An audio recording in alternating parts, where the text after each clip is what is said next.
और civil services की तैयारी कराने के क्षेत्र में पटना का श्रेय कोचिंग सेंटर सफलता की गारंटी बनता जा रहा है। और वहां के डायरेक्टर दुर्गेश कुमार ने बताया कि आखिर ऐसी क्या वजह है कि यहां कोचिंग करने वाले छात्र 100% सफलता प्राप्त करते हैं और किस तरह से छात्रों को तैयार किया जाता है और क्या उनके संस्थान में श्रेय कोचिंग सेंटर में क्या ऐसा है जो दूसरों से हटकर है। इसके बारे में उन्होंने बताया, जानकारी दी, दिखाते हैं हम आपको।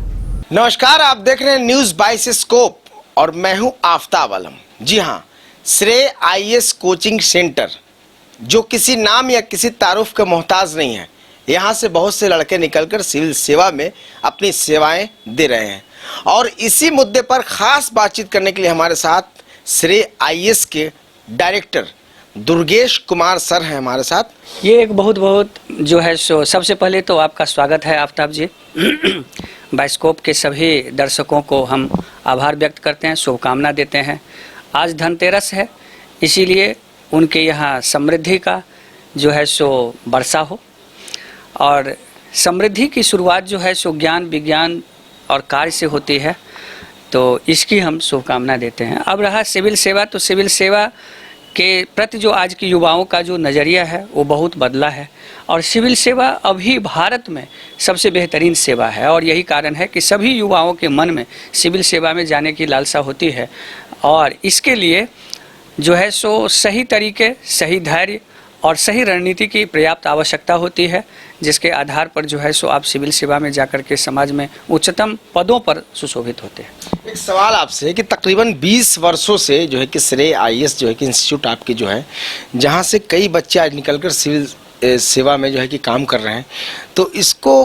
कैसे 20 वर्षों तक इस मुकाम तक पहुँचाने में कैसे, मतलब कितना परेशानी हुआ, कैसे पहुँचे 20 वर्ष आप? देखिए, होता क्या है कि इस 20 वर्ष में जो है सो संस्था और प्लस पहले का जो मेरा शैक्षणिक अनुभव है वो भी था और इस क्रम में जो है सो बहुत तरह की चीज़ें होती है। सबसे पहले क्या होता है कि हमारे यहाँ एक कंसेप्ट होता है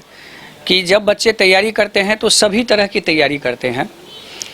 अब उसमें ये चीज़ सिखाना होता है सबसे पहले कि सिविल सेवा एक अलग तरह के स्थितियाँ हैं। सिविल सेवा के संदर्भ में जब तक आपके अप्रोच क्लियर नहीं होते, सिविल सेवा है क्या ये नहीं जानते, सिविल सेवा के रूप में हमें करना क्या है ये नहीं जानते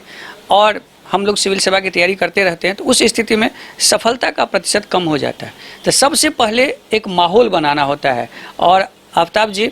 मैं आपको बताना चाहूँगा कि मैंने इस कार्य में सफल रहा कि मैंने सिविल सेवा का एक माहौल बनाया पटना में और आज जो है सो उसी का परिणाम है कि आज सभी लोग उसका जो है सो कहीं न कहीं फल खा रहे हैं और ये हमारा प्रयास रहा। कठिनाई तो होती है, लेकिन मन में अगर आपके है कि नहीं हमें कुछ करना है तो वो रास्ते निकल जाते हैं। तो वही चीज़ें था कि नहीं, हमको जो है सो यहाँ एक माहौल बनाना है और वो माहौल बना है। बीपीएससी और यूपीएससी इसमें जाने की इच्छा सबकी होती है, तैयारी भी लोग करते हैं, तो इसका मतलब शुरुआत लोग कैसे करें, ये थोड़ा आप अपने तरीके से दर्शकों को बताने की कोशिश करेंगे? देखिए, सबसे पहली बात है कि सिविल सेवा में जो है सो आफ्टर ग्रेजुएशन, मतलब ग्रेजुएशन के बाद लोग इस एग्ज़ाम में शामिल होते हैं, वैसे अपीयरेंस में भी शामिल होते हैं। इसलिए इसकी तैयारी जो जनरली अब हो रहा है, पहले के ट्रेंड में और आज के ट्रेंड में बड़ा बदलाव हुआ है। आज सूचना के कारण, आप लोगों के कारण लोगों तक सूचना अधिक से अधिक पहुंच पा रही है, जिसके कारण अब क्या हो रहा है कि लोग 11-12 से ही सिविल सेवा की तैयारी में लग जाते हैं और जिसके कारण वो अपीयरेंस में या ग्रेजुएशन के बाद तुरंत उनका जो है सो उसमें सिलेक्शन हो जाता है। और यही कारण है कि अभी के समय में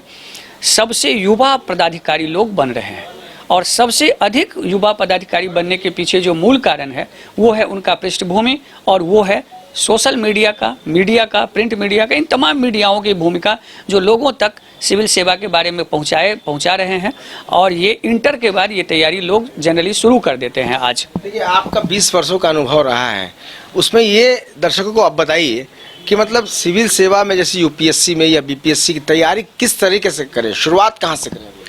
देखिए, शुरुआत के लिए जो है सो सबसे बड़ा चीज़ है कि आप जो है सो जब पहले से शुरुआत करते हैं तो बेसिक जो टेक्स्ट बुक है उस पर आपको फोकस करना है और एडवांस किताबों पर फोकस करना है। बेसिक में एनसीईआरटी पर पूरा फोकस करें और उसके बाद जो है सो आप एडवांस किताब पढ़ें और उसको उसी तरीके से तैयारी करें। अगर आप इंटर में हैं तो इंटर की जितनी भी एनसीईआरटी की किताबें हैं अगर आप उसको अभी से तैयार करते हैं और पूरे ग्रेजुएशन के दौरान और किसी निश्चित जो है मार्गदर्शन में तैयारी करें, क्योंकि सिविल सेवा की तैयारी आप सेल्फ स्टडी से भी कर सकते हैं, क्योंकि वो दृष्टिकोण की तैयारी है और वो दृष्टिकोण बनने में अगर सेल्फ स्टडी के माध्यम से करते हैं तो आपको अधिक समय लगता है, लेकिन किसी के अधीन अगर करते हैं तो बहुत कम समय में वो बन करके आपके समय को बचा करके आपको सफलता तक पहुंचा देते हैं। तो इसीलिए एनसीईआरटी को फोकस कर लीजिए, इग्नू के मटेरियल्स को फोकस करिए, अपना एक मटेरियल्स बनाइए और प्रत्येक दिन आप लिखने का अभ्यास करिए। सिविल सेवा में जरूर सफल